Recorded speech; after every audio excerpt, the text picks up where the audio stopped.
Assalamu alaikum. Bütün dünyadaki Uygur karındaşlarım. Şarkı Türkistanlık ve Uyguristanlık karındaşlarım. Bugün yeni bir yıl kirdi. Hemminlerge yeni yılınlarga mübarek olsun. Hemminlerge salam menden.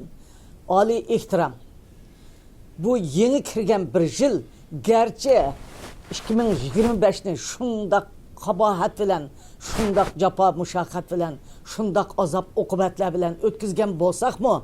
Nurgun karındaşlarımızdan ayrılıp ötkizgen bolsak mı? Bu kelivatkan 2026 yılda Allah bizge bir yaxşılıklarını, Allah bizge bir hoş haberlerini bere karındaşlarım. Hemminlarning uyuge amallık, hatircemlik ve yeni kirgen yılda hemminlar yaxşılıklarını tileymen. Karındaşlar, 2025'ni biz seginiş, endiş qilish, korkuş, sergandarchilik, nurgun ixtiloplar bilan chiqadik.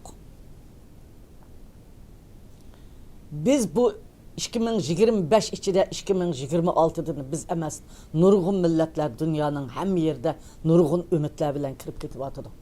Muşu qatada bizgimi Allah Teala egen muş 2026'da xalqimizga hürlik, azatlık, hatircemlik, baxit, saadetni ata qila.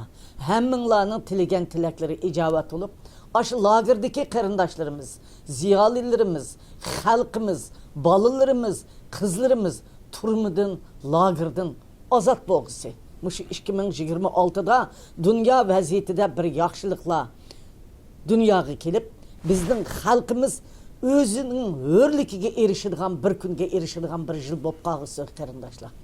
Şunun için hemimiz kolumuzni ko'tirimiz, hemimiz dua qilimiz, aşının için hareket qıvatımız. Şuna men bugün nayt qısqa sözleymen.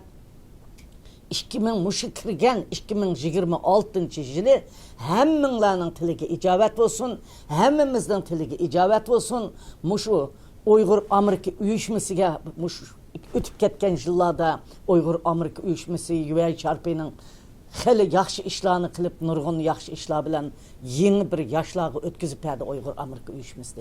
Ben muş münasebet bilen, muş yeni yıl kiriş münasebet bilen Uygur Amerika uyuşmasıga Elpidar Hanım ve konu cemiyetin başlıkları saylan bilen ötküzgen yeni yaşlarımızı tebriklegeç muşlarını bütün iştattikiler dünyanın hem yerdekiler kollap muş bu kıtım nayt yaş ballar çıktı nayt yaşlaştı muşu yaşlaşkan yaş ballarını kelgüsünün kahramanları kıp terbiyelep çıkış için hemminlarının kol uzatışınlarını ümit kılımen hem şunun yeni yılınlarını tebrikleymen hem sizlerge yaxşılıklar tileymen. Rahmet.